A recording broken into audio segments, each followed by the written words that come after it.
Ciao amiche, ciao amici, buongiorno a tutti, benvenuti sul canale. Oggi abbiamo un altro book tag, una serie di curiosità per conoscerci un po' meglio. Si intitola I grandi problemi di un lettore, poi vi lascio le domande in descrizione se volete provare a rispondere anche voi. Prima domanda. Hai 20.000 libri nella tua lista di libri da leggere, come fai a decidere quale sarà il prossimo libro che leggerai? Quello che mi incuriosisce, tante volte se sto leggendo un libro di un autore, magari ne prendo un altro dello stesso autore se sono curiosa di andare avanti, oppure magari ho sentito parlare in quei giorni di un certo libro e allora mi viene in mente di leggerlo. Vado un po' a caso. Domanda seconda, sei a metà di un libro e non ti sta piacendo affatto, lo abbandoni o mantieni il tuo impegno e lo finisci? Di solito cerco di finirlo, vado avanti, soprattutto se non è un libro lunghissimo. Poi se andando avanti vedo che proprio non ce la faccio, lo abbandono. Ma è capitato 5-10 volte di abbandonare un libro, non tantissimi. Domanda numero 3, si avvicina alla fine dell'anno e sei lontana dal raggiungere il tuo obiettivo nella challenge dei libri da leggere su Goodreads. Provi ad accelerare adesso e come? Non faccio queste gare perché non mi piace fare la gara a chi legge di più, preferisco prendermi i miei tempi, i miei ritmi di lettura, per cui preferisco la qualità piuttosto che la quantità, ecco. Domanda numero 4. Le cover di una serie che ami hanno uno stile diverso. Come superi questa cosa? Non faccio caso alle copertine, non mi interessa il libro. Domanda numero 5. Tutti, ma proprio tutti, amano un libro che a te proprio non piace. Con chi condividi le tue impressioni riguardo a quel libro? Io non dico niente, se poi qualcuno me lo chiede, glielo dico gentilmente che a me non piace, non mi interessa. Domanda numero 6. Stai leggendo un libro in pubblico e ti viene da piangere, come ti comporti? Lo chiudo e continuo a leggerlo a casa.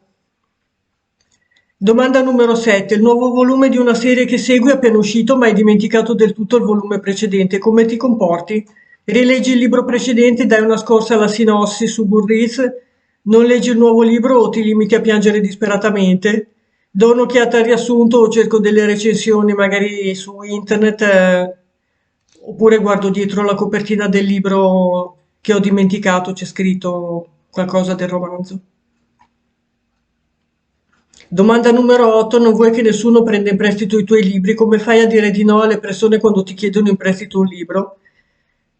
Io detesto prestare le mie cose in generale, anche non solo i libri. Le persone che mi conoscono lo sanno, le presto proprio a pochissime persone, pochi familiari stretti.